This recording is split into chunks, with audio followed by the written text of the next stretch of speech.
Right, so biliary tract disease may present with pruritus. Pruritus basically occurs due to जब bile salts आपके skin के अंदर जब deposit करना स्टार्ट करते हैं ना, that will lead to pruritus, right. इसमें शदीद जो है इचिंग होती है। नेक्स्ट है जॉन्डिस। जॉन्डिस क्यों होता है? क्योंकि bilirubin, I explain the mechanism, okay. Jaundice इसलिए होता है क्योंकि बिलीरुबिन आपके स्किन या फिर स्क्लेरा में या आंखों में डिपॉजिट करना स्टार्ट कर देते हैं, राइट, जिसकी वजह से जॉन्डिस होता है। अच्छा जी, उसके बाद है dark urine. Dark urine obviously it occurs due to bilirubin, okay. The next is light colored stool. Do you know normally because of the bile, okay, because of the bile, stool जो है ना, stool में कौन सा colour आता है?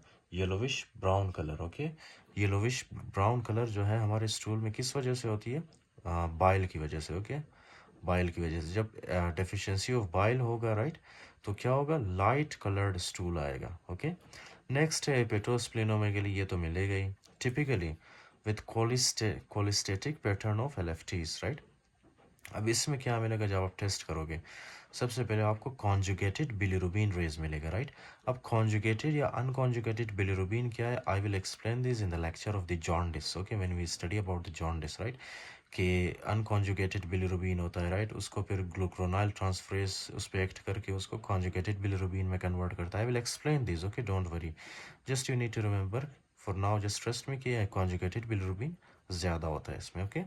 Next है cholesterol इसमें बढ़ जाता है। और जब हेपेटोसाइट डैमेज होता है बिलीरुबिन की वजह से, मैंने आपको बताया था, राइट, उसकी वजह से क्या होता है? अल्कलाइन फॉस्फेटेज और गामा ग्लूटामाइल ट्रांसएमाइनेज इंक्रीज कर जाता है, राइट। तो ये दो एंजाइम्स इंक्रीज करते हैं।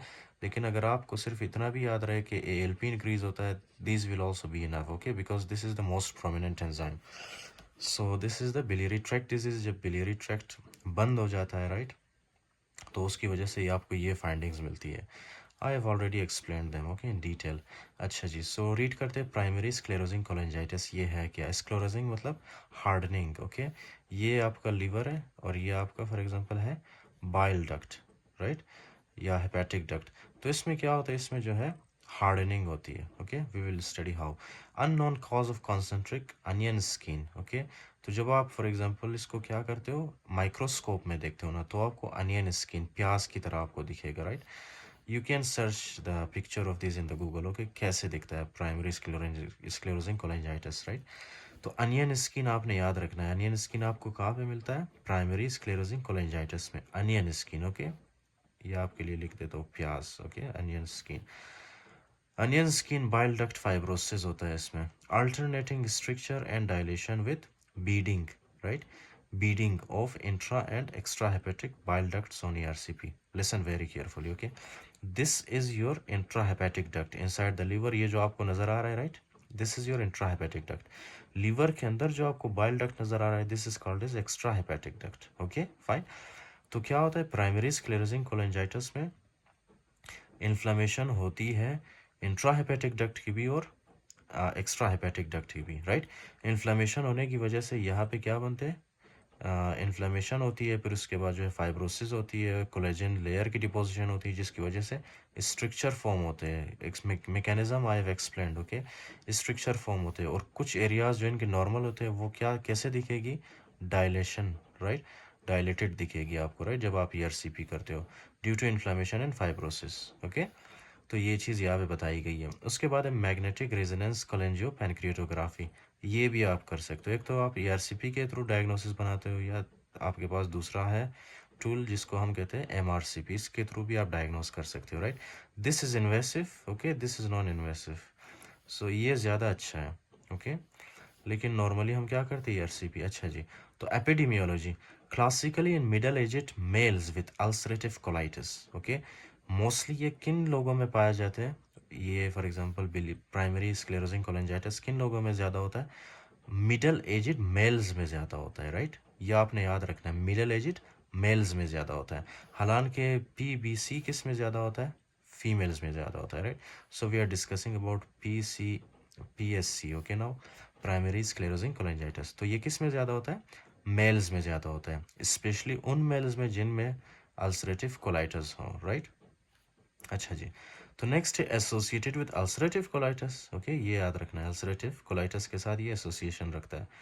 इसमें क्या होता है कि अनका या पी अनका एंटीबॉडीज़ होती है जो कि किसके ऊपर जाके एक्ट करते हैं, माइलाइट पेरोक्सिडेज। माइलाइट पेरोक्सिडेज कहाँ पे होता था, कहाँ पे हमें मिलता है माइलाइट पेरोक्सिडेज, ये आपका न्यूट्रोफिल है, न्यूट्रोफिल के ऊपर एक रिसेप्टर होता है, एंजाइम होता है जिसको हम क्या कहते हैं, माइलाइट पेरोक्सिडेज। इनके साथ आके क्या अटैच होता है, आपके पी अनका या ANCA antibodies. Okay, P अनका या ANCA antibodies, right. Peri anti neutrophilic cytoplasmic antibodies. Okay, या तो फिर एंटी न्यूट्रोफिलिक साइटोप्लाज्मिक एंटीबॉडीज। ये कुछ एंटीबॉडीज होते हैं जो कि माइलाइट पेरोक्सिडेज के साथ अटैच होते हैं, और माइलाइट पेरोक्सिडेज कहाँ पे होते हैं, न्यूट्रोफिल्स के ऊपर, राइट। तो ये ओवरऑल जाके फिर हमारे बाइल डक्ट के सेल्स को डैमेज कर देते हैं। That will lead to primary sclerosing cholangitis. Okay, mechanisms I've explained, इसमें आपको IgM एंटीबॉडीज रेज मिलेगी, can lead to secondary biliary cirrhosis, right. अच्छा, तो आपने अगर इस फॉर एग्जांपल कंडीशन को ट्रीट नहीं किया, स्क्लेरोसिंग कोलिंजाइटिस को, इससे क्या होगा, इससे बिलियरी सिरोसिस होगी, right. Biliary cirrhosis, increase risk of cholangiocarcinoma and gall bladder cancer. तो ये चीज़ें इसमें, अगर आपने इसको ट्रीट नहीं किया, इससे क्या होगा, एक तो कोलेंजियोकार्सिनोमा, राइट। कोलेंजियोकार्सिनोमा का मतलब क्या है, ये जो आपका बाइल डक्ट है इसमें कैंसर कॉज हो सकता है, राइट। या तो फिर गॉल ब्लैडर के अंदर कैंसर होता है, राइट। तो ये इसके रिस्क है, राइट। अगर आपने ट्रीट नहीं किया तो ये तो कोलेंजियोकार्सिनोमा करवाता है, या तो फिर गॉल ब्लैडर कैंसर। ओके, अच्छा जी, so the next one is, okay, will discuss this in the next video.